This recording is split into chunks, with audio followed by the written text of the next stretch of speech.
दशहरा सेवा समिति माता रानी के सभी आए हुए भक्तों का हार्दिक स्वागत करता है और करता ही रहेगा। धनघटा मोहनपुर नाथनगर और मनसुख तेल होते हुए जितने भी वाहन चालक खलीलाबाद की तरफ आ रहे हैं, सबसे विनम्र निवेदन है कि अपनी वाहन को कृपया धीरे चलाएं। माई तारा चंडी के धाम शोभे लता सारा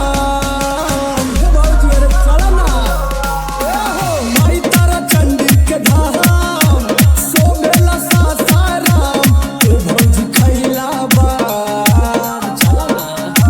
भौजी खलीलाबाद में पावन बाटे समय माई धाम ए भौजी खलीलाबाद में पावन बाटे समय माई धाम। माई तारा चंडी के धाम शोभेला सारा माई तारा चंडी के धाम शोभेला सारा ए भौजी खलीलाबाद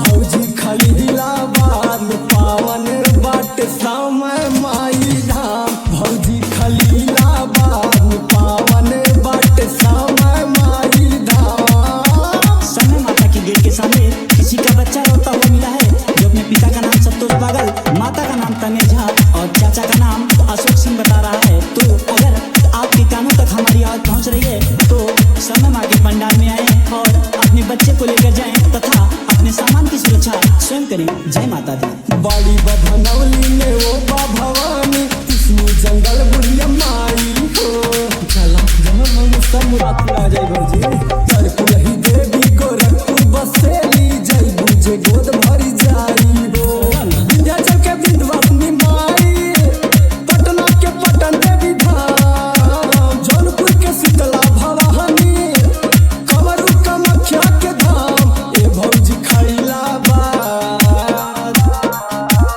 भौजी खलीलाबाद में पावन बाटे समय माई धाम ए भौजी खलीलाबाद में पावन बाटे समय माई धाम। हेलो हेलो हेलो, विशेष सूचना, जितने भी रील क्रिएटर्स और यूट्यूबर माँ के दरबार में आए हैं उनसे हाथ जोड़ के विनम्र निवेदन है कि दरबार के अंदर कोई भी रील न बनाए तथा धक्का मुक्की न करे, पारी पारा माँ के दर्शन करते रहे और प्रसाद ग्रहण करके अपने जीवन को धन्य बनाए। जय माता दी। संदीप बाबू आराम आयरन धना दी के जरती हाईटेक बस्ती, हाईटेक बस्ती, माई हो बिहारों पे आवत है भौजी थावे में बसरो जाके कहैली ऊंचे पहाड़ बस गईली हो आज शिकारी कृष्णा रोज गावतावे प्रोग्राम देखा दशहरा के मेला में लागल बावे जाम ए भौजी